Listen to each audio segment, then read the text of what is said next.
Hi, my name is Carol Matarazzo, and I live here in Estero, Florida, which is right between Fort Myers and Naples. It's Southwest Florida, one of the best places to live. So, I am 59 years old, and they say that if a woman who will tell her age will tell anything. So, welcome into my home. I live here with my husband Joe. We have been married 12 years this past Thursday. My wife's a great cook. Thank you. This is my favorite part of the house, my dining room.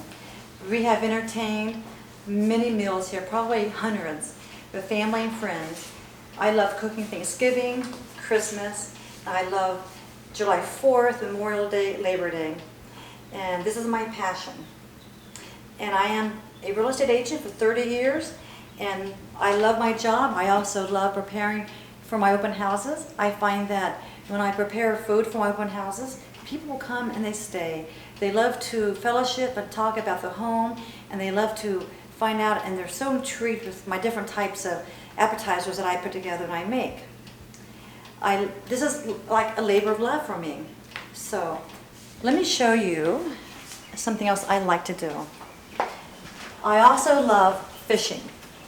When I'm not cooking, we're fishing. And my challenge is to always catch the biggest fish and the most fish, because when I do something, I do it with all my heart. I just love to win. And my fishing pole is here, which I've caught probably hundreds of fish on that. I love to catch blue crabs. And nothing better than coming home with a big catch of blue crabs, and you steam them, and you sit around the table with your friends, and you sit there for hours. But also, too, my love of cooking came from my grandmother. My grandmother inspired me because she had us over when I was about 16 years old, and she had a very elegant table set, and she spent a lot of time to focus on getting everything just right, and that meant so much to me. So I want to filter that into my guests when they come to my home. Let them know that cooking is my passion, a labor of love, because it takes a lot of time to prepare and focus on what you're going to cook that night. And then I also am self-taught. I have learned how to cook by having cookbooks, and then I love my YouTube. If I have a question about something or how to prepare it, you can find anything you want on YouTube. And of course, I always try to add my own little special touch to it, because I like to say that I was creative when I'm preparing my dish. Let's go outside to my herb garden. I find that having a garden of herbs at your fingertip is so rewarding, because who has time to stop and run to the store to get something that you forgot to pick up? Well, I've got my basil, rosemary, I have oregano, I've got spearmint, I've got dill right here growing.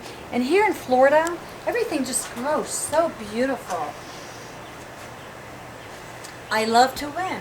So I have chosen to be on MasterChef because I want the world to see a part of Carol, who I am when it comes to my cooking. And when I do something, I give it my best and my all. Like, for example, I went on Let's Make a Deal show back in 1984. I was the first person they called.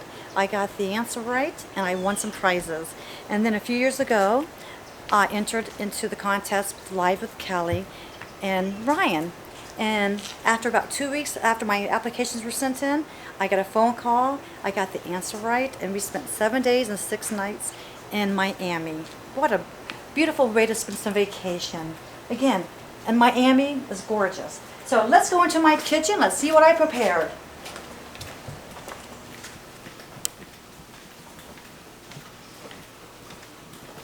Also, you have to be prepared with your spices.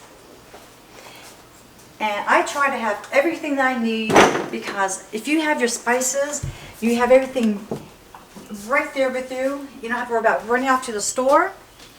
I have a second drawer full of my spices.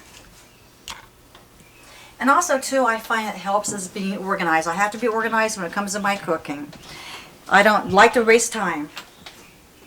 And then I have this room back here that my husband put together for me with all my utensils and my extra electric skillets and pots and pans. It really does help when you have it organized. So now for the best. I made chicken Wellington. I've been making this dish since about 1982. You start off by getting some mayonnaise, about a half a cup. You melt it. You add your rosemary and chives. And after it's nice, the mayonnaise has been melted, you add your chicken breast to it. You cook it about 3 minutes on each side. And then once that's done, you take the chicken out, and then you're going to add your wine, mushroom sauce, a little bit of flour, and half and half. And I've already done that here. And then once it gets thick, you're going to add your mushrooms to it.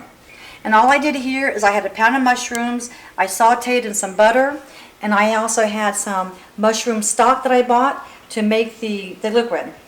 And then this comes out very nice and thick, which serves as a gravy that you're going to serve over your egg noodles and peas.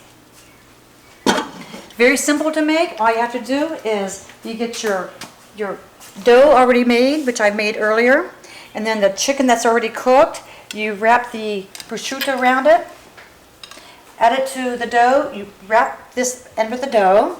When you get finished, it will look like this, and you bake it for 20 minutes at 375. And then also I made, as a side dish, some Brussels sprouts. And all I do here is I put Brussels sprouts aside, put them in a bowl. I added some olive oil to it, balsamic vinegar, some onions, pine nuts, walnuts, and cranberries, and a little bit of salt and pepper. And then you mix it really, really good, and you put it on your aluminum foil. And I sprayed some Pam on it ahead of time so it doesn't stick. Roast them for about 20 minutes at 375, 400 degrees. And then once they're finished, then I added the shaved Parmesan cheese, and also I've already have some bacon pre-cooked that I sprinkled with bacon. Stick it back in the oven for about 5 more minutes to melt the cheese. And then I made some stuffed jalapeno peppers. It is nothing but cream cheese, cheddar cheese grated, and I've added some feta cheese to it, salt, pepper, a little bit of garlic, and my secret ingredient is dill. And then you wrap it into, put it into your jalapeno pepper, wrap the bacon around it, and you cook it for about 20 minutes until the bacon's crispy and you see the cheese is oozing out. So for the finishing touch, this is the plate I've already prepared. And this is your chicken Wellington with your noodles and peas and your stuffed jalapeno peppers and your Brussels sprouts. What a beautiful dish. From Carol's Kitchen to yours, bon appetit. Have a good night.